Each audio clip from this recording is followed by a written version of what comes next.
Bago pa dumating ang Cordova Bridge na may haba na 8.25 kilometers, ay hawak na ng San Juanico Bridge sa mahabang panahon ang titulo na pinakamahabang tulay sa buong Pilipinas na may haba na 2.16 kilometers na kumukonekta sa Samar at Leyte. Ang tulay na ito ay tinawag din nilang Bridge of Love sapagkat ito ay espesyal na regalo ni dating President Marcos kay Imelda Marcos sa kanyang karawan. Ang proyektong ito ay may halagang $21.9 million na sinimulan noong 1969 at natapos noong 1973.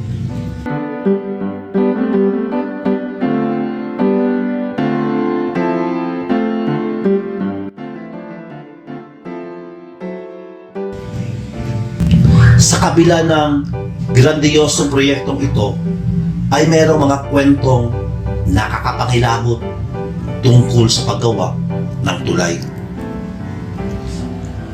Si dating unang ginang Imelda Marcos ang namamahala sa konstruksyon ng tulay na ito. Nagsimula itong lahat ng kumonsulta si dating unang ginang sa isang mamhuhula o fortune teller na ang sinabi ay hindi matatapos ang tulay hanggat hindi sila magsasakripisyo ng dugo ng mga bata. Inutusan ni Ginang Marcos ang kanyang mga tauhan na kumuha ng mga bata, lalong-lalo na ang mga palaboy o yung tinatawag nating street children. Sa panahon din iyon, hanggang sa matapos ang konstruksyon ng tulay, ay maraming mga bata ang nawawala, lalong-lalo na sa Samar at Leyte. At sa mga karatig lalawigan nito, may iilang mga magulang ang nagrereklamo, ngunit walang nangyari. Ang iba ay hindi na nagreklamo dahil takot sa mga Marcos. Ang mga bata ay kanilang pinapatay at inihahalo ang mga dugo sa mga pundasyon ng tulay para ito'y maging matibay. Ang kanilang mga katawan ay basta-basta na lang tinatapon sa mga ilog, sa dagat, at ang iba ay inilalagay na lang sa mixer para mahalo sa semento at ibinubuhos para sa pundasyon o haligi.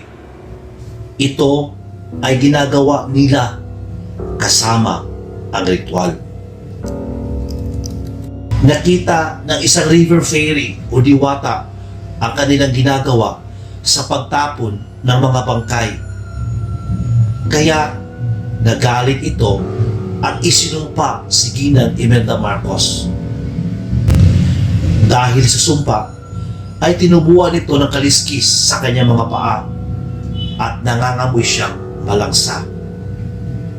Kaya madalas siya nagsusuot ng long gown o mahabang damit para itago ito sa madla. Madalas din itong maligo para mawala ang amoy at sa tulong na rin ng kanyang napakaraming pabango o perfumes.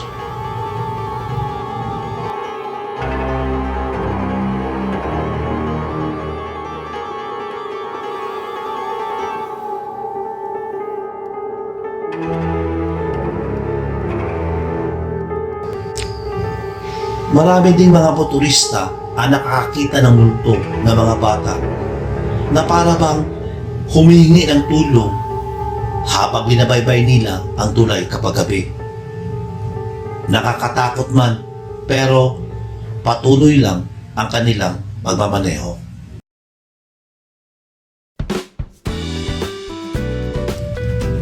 Totoo man o katang isip lamang, ngunit ang tulay na ito ang naging daan para umunlad ang ekonomiya sa mga lugar na iyon. Nakakatulong din ito para maitransport ang mga goods na galing Mindanao at iba pang mga lugar papuntang Luzon at vice versa. Nagiging isa din itong tourist destination at attraction, lalo na ngayon na lalo nila itong pinaganda at nilagyan pa ng magaganda at moderno mga ilaw.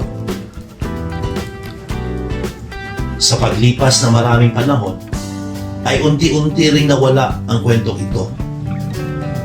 Sabi din ng iba, ay ito'y maaring panakot lamang ng mga magulang sa kanilang mga anak para umuwi sila ng maaga sa bahay kapag gabi. Sabi din ng iba na ito ay totoong kwento at nangyari. Nasa inyo na po kung kayo ay maniniwala sa kwentong ito o hindi. Salamat sa panonood at God bless you.